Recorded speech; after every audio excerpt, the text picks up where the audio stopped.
We ban things to help the better player win. We want to reward good team building and good in-battle decisions. We don't want to have an element in the game that says, yeah, well, you had a good team and you played very well, but I have a Kyogre, so therefore I win, because answering Kyogre is stupid, right? This is a competitive foundation.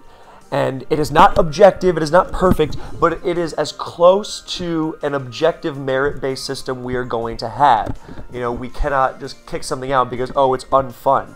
You know, it has to have some sort of competitive basis for the argument to work. Now, it just so happens that a lot of unfun things also happen to be uncompetitive, but it is not necessarily the same thing. It's an important distinction to make.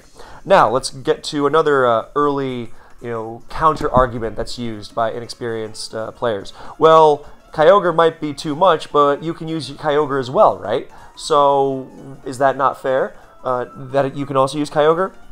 The answer is no, because if we're talking Kyogre in OU, Kyogre so overshadows everything else that it just winds up being, two Kyogres smashing into each other, and this warps the game so much that the rest of it doesn't even matter. That is diminishing skill.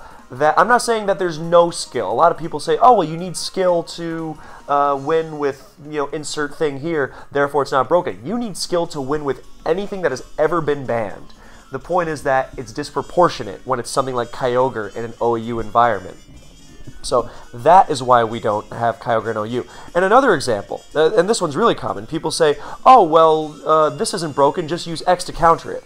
So I selected this replay because Kyogre is countered by water-absorbed Quagsire. This is a DPP Uber's game. But Quagsire is not an Uber's Pokemon. Quagsire is very UU. I think it used to be NU at some point. This means that, it doesn't even have to be Quagsire. It can be Ludicolo, which is also a good Kyogre answer in DPP Ubers. This means any team with Quagsire, with Ludicolo, if we want to extend it to Gen 5, with Storm Drain Gastrodon, because Storm Drain doesn't have a water immunity in Gen 4.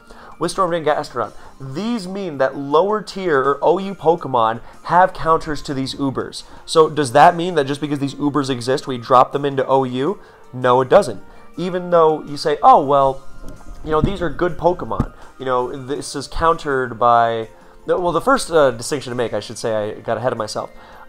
Being forced to run a lower tier Pokemon just for this broken element is not healthy. Now, I'm not saying that Quagsire has no other use in DPPOU. Far from it, in fact. It's very good.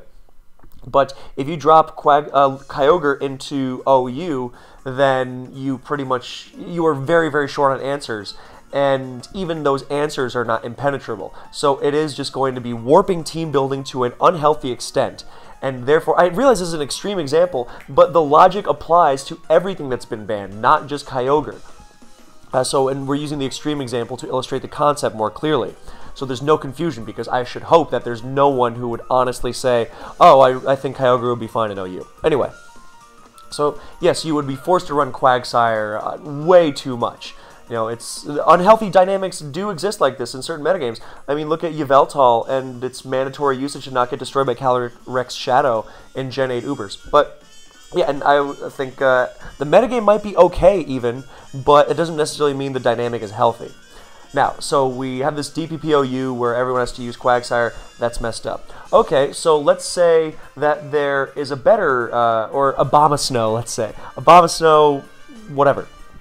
Now, let's say that there is an OU Pokemon that is good already, and it also handles Kyogre. Now, Latias, we're going to use Latias for this. Again, without Soldew, Latias is not nearly as good into Kyogre. But, okay, let's just accept that even Leftovers Latias is a pretty good Kyogre answer, all things considered, right? So, with that in mind, you say, well, it's not even like you have to go out of your way. You don't have to use the UU Quagsire just to take something else on. Another example would be in Gen 5, people were saying, oh, well, you can counter Genesect and Tornadus Therian without being Dugtrio Trap by using Rotom Heat. Never mind the fact that Rotom Heat is a terrible OU Pokemon. Just because the counter exists does not mean that the Pokemon is not broken. So, but let's just say that the counter exists and is a good Pokemon. then it gets a little more complicated because you're not really bending over backwards to put Latias on your team. You're already going to be using it. That is where it gets more, gray. It's healthier that way because you are not forced into using a terrible Pokemon to stay off this broken thing. Okay, so it's not the worst thing in the world to throw Latias on a team. Okay, so then you have to ask yourself, though, okay, but is it healthy that I am forced to use Latias this much? Because when you are so lacking in other answers besides Latias to Kyogre, then it becomes unhealthy in that you don't want to have to run Latias all the time because that is limiting. And we're not just talking about, oh, it's bad for metagame diversity. I'm talking more, it's easier for Kyogre to take advantage of it. If all that's standing between Kyogre and destroying everything is one Latias, and there are no other options, you know how easy it is to zero in on that Latias? You've got your T-Wave Kyogre plus your Pursuiter, and then, goodbye. And obviously there are other things the Latias user would try and do to, like is done in DPP Ubers. But again, then it winds up being a case of Kyogre dwarfs everything so massively with its power that it's not reasonable for just one Pokemon to be able to take it on. And again, Kyogre is the extreme example. Kyogre is, overstretching the concept, and it's not as easy to see always with your average broken or potentially broken Pokemon you want to see ousted from OU. But then again, this is where the questions get asked, and I mean, players disagree on this stuff to this day. Even top players.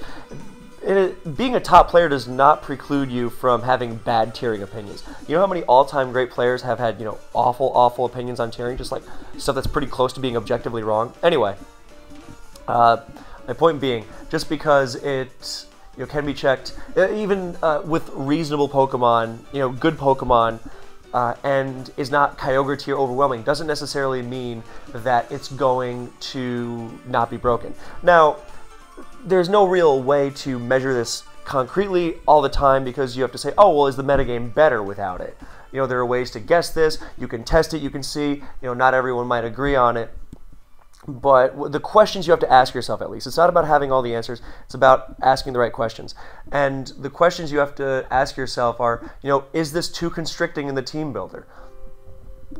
Even if it is constricting in the team builder, is it unhealthy for the development of the metagame? I mean, there are plenty of top-tier Pokemon that constrict the team builder, but the metagame it's good because you don't want to have a million things viable either because then it becomes too difficult to keep them all in check. You want some form of centralization. So these are my thoughts on that, and hopefully that was a valuable explanation for someone. If there are any questions, leave a comment. Other than that, thank you for watching. I hope you enjoyed. I'll see you in the next one.